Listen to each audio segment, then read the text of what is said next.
It'll be a little bit dark on there, but obviously when you get back home on the computer, it'll be a lot lighter and so on, okay? As we said, in terms of the shaft position, we want it to be a little bit forward, okay? And the idea being there's a finish line, that blue line there, okay? Your hands want to win that race, beating the golf club. If the club overtakes the hands, we get that flick with that right wrist, and your right wrist gets something we call this bowed position, like a sort of bow and arrow sort of position, rather than staying in sort of cupped positions I've got here now, keeping hands forward. So the setup position there is good, okay? Backswing wise now, I'll move the lines over to okay in a second. Backswing wise there is actually okay, because if we look at that there's an angle in your right arm on the club, you see, which is good, okay? So we've got a chance now, if we maintain that position here now, the hands are going to get there, the club's got to go there, so the hands are in the lead, aren't they? Effectively, okay? So as you start bringing the golf club down, back to impact, there's the contact, great contact as we can see, and the club just overtakes a smidgen, okay? Bit of a flick, but allowing that body, at least the hands after impact, were continuing to move, okay? If we actually see, if I zoom in just this position, you'll see a lot less. We sort of sit in slow-mo, you can see the hands keep moving, yeah? Whereas in the past you've had shots where you get to here and it's all over, and then the hands stop there. And once this left hand stops there, this hand does that, and the club then just flicks past it, and then you're just sculling it across the green, or creating so much power it shoots off the club face and goes miles, okay? So it's keeping those hands and arms moving as you go through, okay? That was that pendulum before, as you said in the past. That movement, okay? The key thing is, though, is that right wrist. It's actually quite good.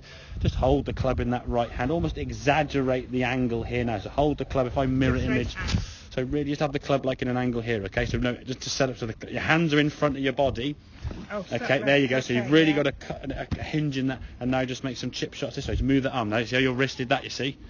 So look at my wrist here.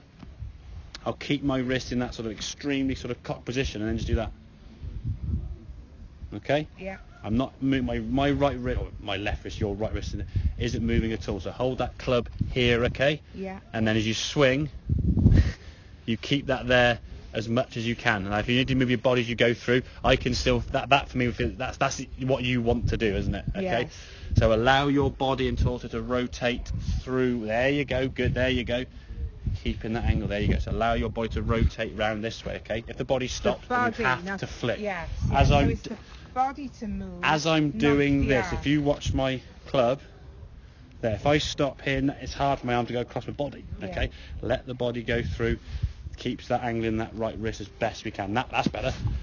There's no flicking that at all, and the club's going to be more of a dead position, as we said, and that's the kind of thing we're trying to get, is more of a dead strike on the golf ball. Are you tucking your elbow in? Not thinking about that, I wouldn't have thought, no, just letting your arm swing past.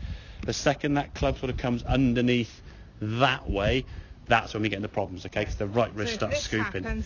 That's exactly, that's the one thing you want to do. You keep that club in front this way, so that if I'm doing that in terms of that finish line, we said, my lead leg is the finish line. My hands have won a lot, haven't they? I'm winning every single race there, okay? Even just do some small swing just to there. Just get your hands to the finish line, keeping the club behind your body. So when I'm hitting the hands here, Rose, the club's still way back there. You're still doing that. There's still that motion there. That's better. That was good. Okay. It's an exaggeration. But that's obviously wrong. But by doing it so extreme one way, it will take you out of the other extreme. Okay.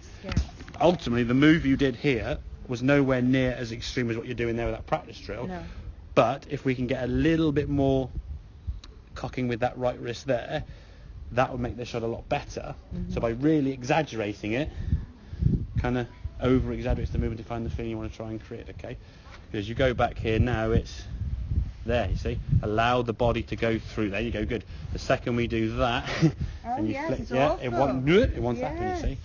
I'll be honest with you, a little bit of practice, because that's just your natural hit of the ball. That's awful. No, it's not. It's good for long game. It creates power and speed, and the ball goes a long way. It's one of your skills. What you need to understand is as you progress and play more, there is a difference between certain shots. If I'm throwing a ball this way, there's a big difference in that to just doing that.